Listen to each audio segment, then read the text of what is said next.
አሁን ደግሞ ከ30 በላይ ያሉትን ቁጥሮች እንዴት በጣቶቻችን መጻፍ እንደምንችል እናያለን።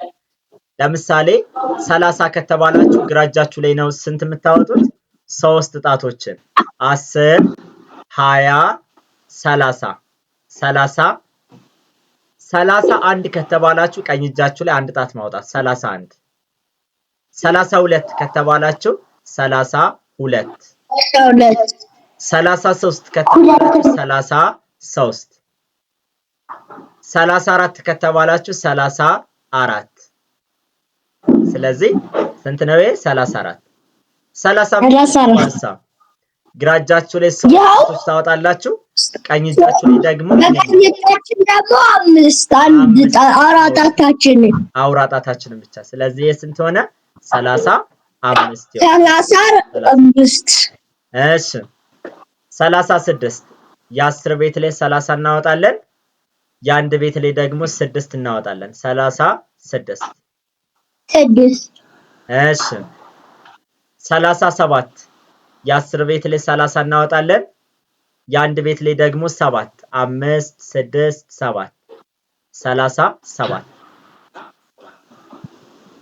እሺ አሁን ደግሞ 40ን እስኪ ያሳዩኝ 40 ግራ እጃችሁ ላይ 4 ብቻ ቀኝ እጃችሁ 0 ነው 40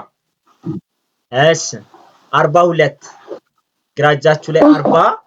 ቀኝ እጃችሁ ላይ ደግሞ 2 42 ናይስ 45 ግራ እጃችሁ ላይ 40 ቀኝ እጃችሁ ላይ ደግሞ በዚህ ጋር ደግሞ ጣታችን አዎ ስለዚህ ስንት ሆነ? 45 እሺ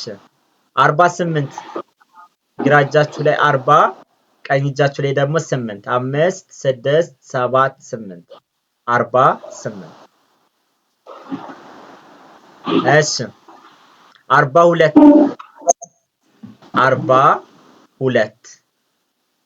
እሺ አሁን እኔ ጠይቃችኋለሁ እናንተ ትመልሳላችሁ እስኪ 41ን አሳዩኝ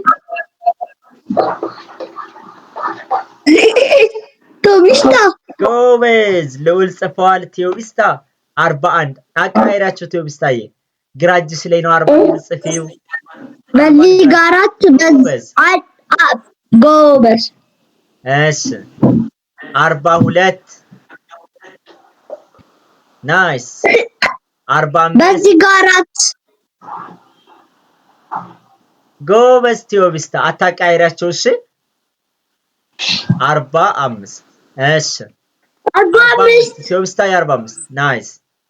46 5 እንደሱ ነው እንዴ ቲዮቢስታዬ እዩ ግራጅ ጎበዝ ቀስ ብለሽ ነው ጎበዝ ጀግና እኮ ነሽ ግራ እጅሽ ላይ እስኪ ያሳይ ግራ እጅሽን ጎበዝ 40 ግራ እጅሽ ላይ ቀኝ እጅሽ ላይ ደግሞ 5 45 ግልጽ ነው ናይስ 46 ናይስ 46 42